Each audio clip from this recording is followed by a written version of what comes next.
প্রিয় দর্শক, গত 2-3 দিন থেকে ফেসবুক এবং টিকটক স্ক্রল করা যাচ্ছে না লায়লা মামুন ইস্যুতে। কেন তারা পারিবারিক কলহ অনলাইনে ছড়িয়ে দিল, জানা গেল তার গোপন রহস্য গোপন কল রেকর্ডের ভিত্তিতে। এখানে লায়লা বলেছিল যে তাদের কলহটা লেগেছে মামুন তার কাছে 60 লাখ টাকা চায় কিংবা একটা বাড়ি চায়, আর মামুন বলেছে যে আমি কোনো বাড়ি গাড়ি চাই না। 60 লাখ টাকা কি মুখের কথা? লায়লার 14 বংশে কেউ 60 লাখ টাকা একসাথে দেখেছে? এই ধরনের কথা। কিন্তু আসলে এদের উদ্দেশ্য কি, এটি জানবো আজকের ভিডিওতে। তার আগে জেনে নেই মামুনের সংক্ষিপ্ত পরিচয়। যদিও এই ব্যক্তিকে আমি চিনি না, কারণ টিকটকারদেরকে আমার কাছে থার্ড জেন্ডার মনে হয়। আমি যতটুকু টিকটক ইউজারদের কাছে জেনেছি, মামুন হচ্ছে একটা টোকাই এবং অনেক নিম্নবিত্ত ঘরের ছেলে। সে টিকটকে আসার পর লায়লার সঙ্গে পরিচয় হয় এবং লায়লার জীবনে সে এসে একটা জাদুর চেরাক পেয়ে যায়। এই চেরাকে ঘষে সে যা চায় তাই পায়, আর যখনই পায় না তখনই বেঁধে তাদের পারিবারিক কলহ।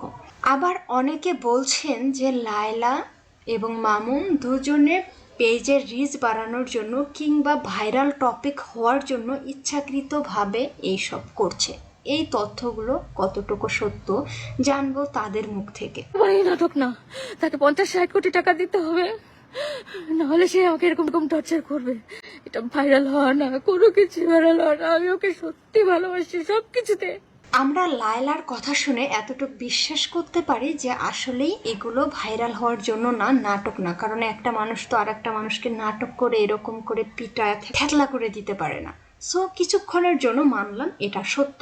তারপরের টপিকে যাই। মুরগির মতোই কেন, মুরগি ভাবছে ঠিক আছে যে মালদার পার্টি আছে, রিলেশন বা সম্পর্ক করলে কিছু একটা করলে অনেক টাকা পয়সা পাওয়া যাবে, অনেক কিছু করা যাবে। তার মানে এখান থেকে বুঝলাম এই থার্ড জেন্ডার এর মনে এইরকম কোনো কিছু ছিল না বাড়ি গাড়ি টাকা পয়সার জন্য। কারণ এর কাছে এই বুইরা বেটি বা লায়লা আপু একটা ঐশ্বরিয়া রায় ছিল, তাই সে প্রেমে পড়েছে, ঠিক না? কারণ তুমি তার ঐশ্বরিয়া রাও বা কি বলে মহাসুন্দরী না, ঠিক আছে? তুমি একদম কচি ভার্জিন বা অনেক কিছুই বলা যায় আর কি। ইসরে, এতদিন পরে এসে থার্ড জেন্ডারের মনে হলো যে এই বেটি ঐশ্বরিয়া, কোচি, ভার্জিন বা অনেক কিছুই আসলে না। তাহলে আমার কথা, এই বুইড়া বেডির সঙ্গে তুই 3টা বছর কেন কাটালি? তুই কি এই বুইড়া বেডির কাছ থেকে কিছু নেস নাই? অত আহামরি কিছু নিয়ে যায়নি আমি, ঠিক আছে?